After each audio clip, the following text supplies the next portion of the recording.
ඉතා අලංකාර දිය පාරවල් සහ කඳුවැටි ගහන හිමපෙත මැදින් ඉදිරියට ගමන් කර දැඩි වෙහෙසකට පත් වූ චන්ද්‍රසේකර මහතා තම උත්සාහයත් නොහැරියේය. ඉර මුදුන් වී ඇති අතර ලෝගු වී ඇති ආහාර වලින් ටිකක් අනුභව කිරීමට සූදානම් විය. ඉතා පිරිසිදු දිය පහරක් ගලා යන තැනක පිහිටි ගල් තලාවක් මත වාඩි වී වැද්දම් පිළියෙල කර තිබූ ආහාර අනුභව කළා. මේ හිමපෙතේ ඈත බුදුලෙන ගැන ඇතැම් අය විවිධ මත පළ කර තිබුණා.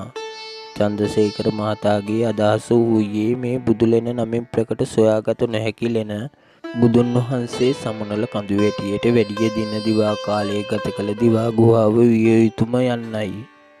එම නිසා දිවා ගුහාව කෙසේ හෝ සොයා ගැනීමට අධිෂ්ඨාන කරගත්තා. දිවා ආහාරය ගැනීමෙන් පසුව නැවතත් වනපෙතේ ගමන් ආරම්භ කළා. චන්ද්‍රසේකර මහතා සවස් වන තුරුම ගුහාව සෙවීමට නිරත වී සිටියද ගුහාව සොයා ගැනීමට නොහැකි විය. දැන් සවස 5ත් පසු වී ගොස් ඇත.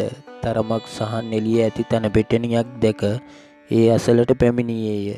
අද රාත්‍රිය මෙම ස්ථානයේ හෝ ගත කිරීමට සිතාගෙන මදක් රැඳී සිටියේය. මොහොතකට පසු කලින් නොදුටු පර්වතයක් තන පෙට්ටනිය කෙරවල තිබුණු බව දුටුවේය.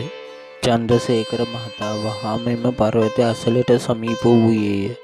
එවිට පර්වතය මැදින් ඇතුළට යා හැකි මාර්ගයක් දුටුවේය. එම මාර්ගය ඔස්සේ යාර්ගීපයක් ගමන් කළ විට විශාල අලංකාර ගල් ලෙනක් දිස්විය.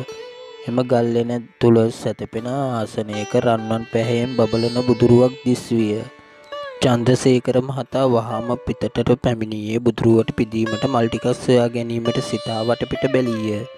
ගුහාව වටේ අලංකාර මල් වර්ග කීපයක් පාටින් එකසිත වී තිබෙන ආකාරය දිස්විය. සිතේ කිසිම තිගැස්මක් ඇති නොකරගෙන එම මල් පදුරු වලින් මල් නෙලා බුදුරුව අභියසට පූජා පැවැත්වූ චන්ද්‍රසේකර මහතා සමාධියට සමවැදී භාවනාවක යෙදුණේය. ටික වේලාවකට පසු සිතේ බලාපොරොත්තු ඉටු කරගත් චන්ද්‍රසේකර මහතා ගුහාවෙන් පිටතට පැමිණියේය.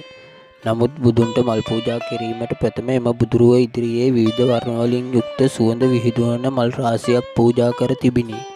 මෙවැනි ලංකාවේ කිසි දිනක නොදුටු මල් වර්ග කීපයක් මෙම ස්ථානයට රැගෙන ආවේ කවුරුන්දැයි කල්පනා කරන්නට විය.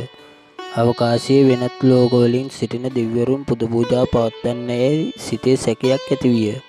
එවැනි ලෝකවලින් දෙවිවරුන් මෙම ස්ථානයට පැමිණෙනවා ඇතැයි චන්ද්‍රසේකර මහතාගේ තීරණය විය. මිනිසයාට වඩා සිත දියුණු කළ ජීවීන් කොටසක් දෙවිවරු ඇති. තමා මෙම බුදුලෙන තුලට පැමිණි බව සඳහන් තඹපතක්ද සූදානම් කර අද දින විලියම් චන්ද්‍රසේකර විතාරණ වන මම මෙම බුදුලෙන තුලට පැමිණ මල් පුදා භාවනාවේ යෙදී සිටි බව සඳහන් කරමි. යනුවෙන් එහි සඳහන් කළේය. තම ලෝගුවේ තඹපත් සහ අකුරු ලියන කටු රැගෙන යාමට චන්ද්‍රසේකර මහතා අමතක නොකරයි. දැන් ආපසු පැමිණීමට සිතා කිසිම කරදරයක් නැතිව වනාන්තරයෙන් පිටවීමට අවස්ථාව ලැබේවැයි සිතා අධිෂ්ඨාන කළා. නිමේෂයක් ගත විය. වනපෙත අතරින් සුදු පැහැති ඇඳුමින් සැරසුණු මහලු මිනිසෙක් තමා ඉදිරියට එන බව දුටුවා. ඔහු තමන්ට ලංවන විට ලොකු උන්නැහි. මට වනාන්තරයෙන් එළියට යන්න පාරක් පෙන්වන්න පුළුවන්දයි කියා ඔහුගෙන් ඇසුවා. එවිටම මහලු මිනිසයා චන්ද්‍රසේකර මහතාගේ මුහුණ දෙස බලා ඔහුගේ සුරතින් චන්ද්‍රසේකර මහතාගේ සුරත අල්ලා ගත්තා. ඒත් එක්කම චන්ද්‍රසේකර මහතාට සුළු ක්ලාන්ත ගතියක් දැනුණා. නෙත් දෙක පියවි ගියා. නැවත නෙත්තර බලන විට මහලු මිනිසයා දක්නට නොහැකි විය.